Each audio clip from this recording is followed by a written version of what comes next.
How's it going, everyone? Welcome back to another dividend investing video. It's time for another Roth IRA investing update where I'm buying the Schwab US Dividend Equity ETF, SCHD, every single week. Dollar cost averaging a position what I believe is the highest quality dividend ETF in my retirement account, letting my dividends compound and reinvest tax-free. Today I'm going to go over the methodology used by Charles Schwab to construct this ETF. How do they do this? Take a look under the hood, so to speak. And perhaps there will be some lessons for us long-term dividend investors. I'm Nick, and this is the Dividend Growth Income Channel. Thank you for joining me today. I'm not a financial advisor or guru. I'm just a regular guy who wants to share my love of dividend growth investing and building financial independence with passive income. If you could, please do me a favor, smash the like button and subscribe to keep up with future videos. This helps us out more than you can imagine with the algorithm, so we can bring you more quality dividend investing content. I wanted to get this video out sooner, but had a few things in the last week that took the majority of my attention.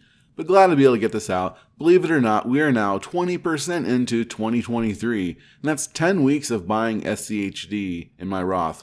Now, why am I buying SCHD? I'm buying SCHD as an ETF to collect dividend income. But most importantly, SCHD is building a solid track record of paying an increasing dividend. And it's part of my portfolio that's just set it and forget it. It helps me sleep well at night. SCHD is about quality over quantity, as it holds a mere 100 stocks. And compared to other dividend ETFs, these usually contain several times the amount of equities that are in SCHD. These are the top 10 holdings in SCHD here as of early March 2023. First is Broadcom, which is at 4.9% of the index. And this stock has seriously ran up and been a great performer in my own portfolio. Now we have Verizon, Cisco, Merck, Texas Instruments, Lockheed Martin, Pepsi, Coca-Cola, Home Depot, and BlackRock Inc. These are 10 companies that make up 40% of the index. So the other 90 companies make up the remaining 60%. So these are all high-quality, dividend-paying companies, most of them boring businesses with consistent cash flow, and these are exactly the kinds of businesses I like to invest in. So we have a forward dividend yield of 3.45%, with 10 straight years of dividend growth, growing at an annual rate of 13, almost 14% on average over the last 5 years. It's quite difficult to find companies that do this consistently, so having an ETF to do this is remarkable. Here's a look at SCHD's dividend yield history. Notice its average yield is normally around 2.8, 2.9%. So this is a growing dividend. And if you had purchased shares of SCHD at its inception in 2011, your shares would be yielding over 10% of your initial investment. This concept is called yield on cost, and it's what happens when you hold things like SCHD for years and decades. Then there's their performance, putting SCHD head-to-head with the S&P 500 index on a total return basis that includes dividends paid. SCHD is beating the S&P both on the 1 year. SCHD is up about 1% from 1 year ago today, while the S&P is down about 5.5%. And SCHD is outperforming the S&P on the longer-term basis as well, both on the 5-year performance and 10-year performance. It's important to notice, though, in bull markets, the S&P 500 historically does generate a better return, and this is a good reason I'm putting significant investments into both of these indexes. They are great complements to each other, in my opinion. Now, how does SCHD choose these stocks that do all this amazing stuff? To understand this, we need to look at the Dow Jones US Dividend 100 Index, as SCHD tracks the performance of this index using a full replication technique. And this just means that the fund managers buy each security that make up the index at the same weights as the index. So this begs the question, how are stocks chosen for the Dow Jones US Dividend 100 Index? Because that would give us the secret sauce, so to speak, on how this index is composed. They are certainly doing something right. Before I get into that, I did want to share an opportunity that I worked out with Seeking Alpha for my subscribers and viewers.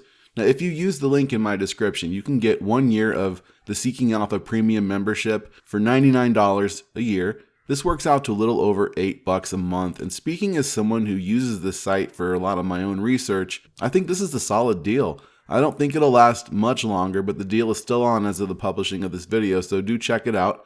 This is one way you can help support our channel. Okay, so I looked into this Dow Jones US Dividend 100 Index, and it's been created by a company called S&P Global, ticker SPGI.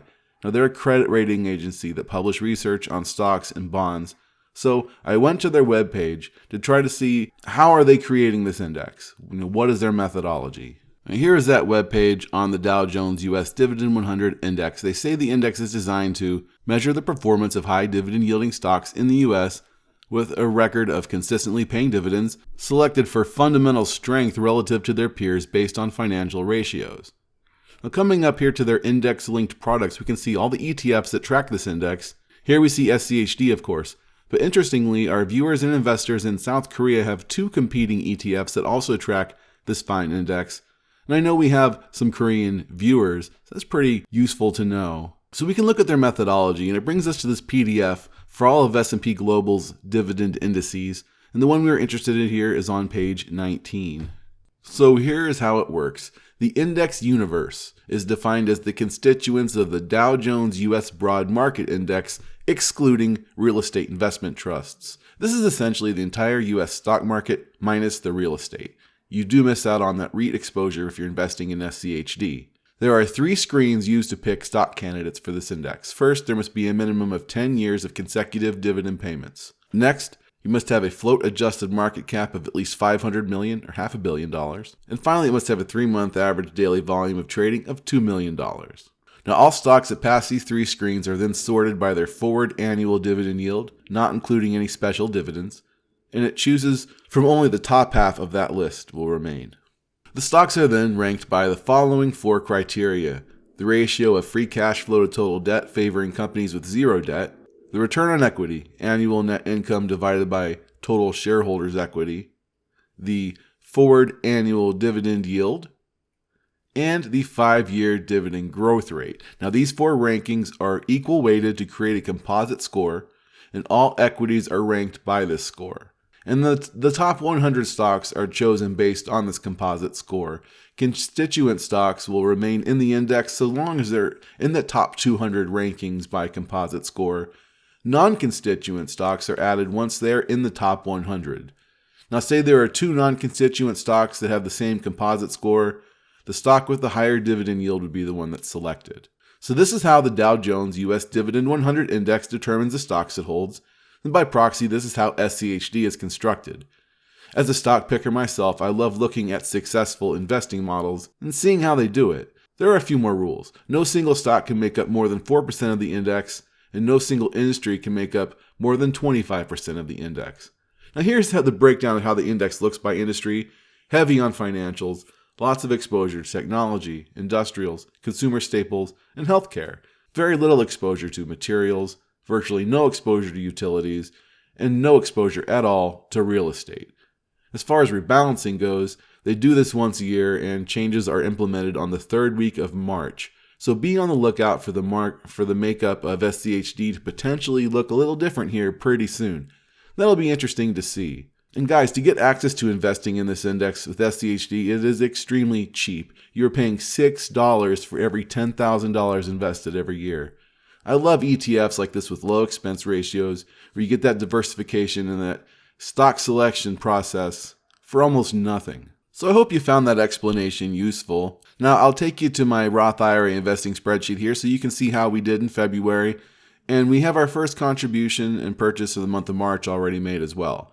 Now, every Monday I add $125. This will ensure I hit my IRA contribution limit of $6,500 annually.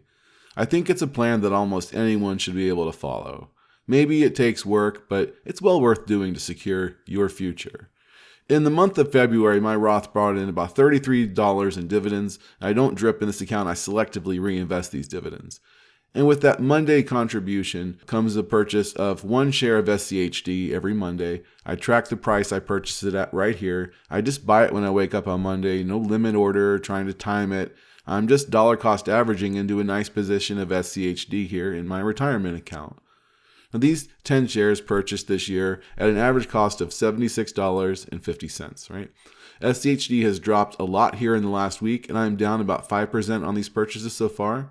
And look, I hope it drops some more so I can bring down my cost. Ultimately, my average cost is going to be the average of what SCHD has done over the course of 2023. So come 2033, It's just paying me a ton of dividends and it's brought me in a ton of money as far as total return. So with all the money I've left at the end of the month between contributions and dividends, it'll be a couple $100 usually, and that's when I add to my REITs.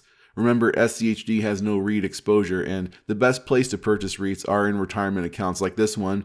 Because the dividends are non-qualified, you'll be taxed a little higher on those if it's in a taxable account. So it's good to limit your exposure to taxes whenever you can. Now, the two REITs I purchased this time in February, I'll show you. I added one share of American Tower, ticker AMT, and one share of Vici Properties, ticker VICI. Now, AMT is a new position for me as of January. I bought my first share if you watched our last video on this. Now I have two shares. And I purchased 3 Vici so far this year, but my actual position, this one's about 19 or 20 shares in this account. And I started building this position up a few months ago. And I'll be adding more REITs here in the next few weeks. At the end of March, when I do my Roth update, you'll see what those are. They're probably going to be different than AMT or Vici next time. Now, one more thing I'm tracking is the dividend income I've added this year. And so far in 2023, I've added $44.72 in dividend income between the SCHD and my REITs.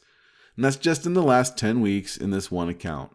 We keep stacking SCHD for the reasons I've shown in this video. SCHD makes dividend investing quite easy.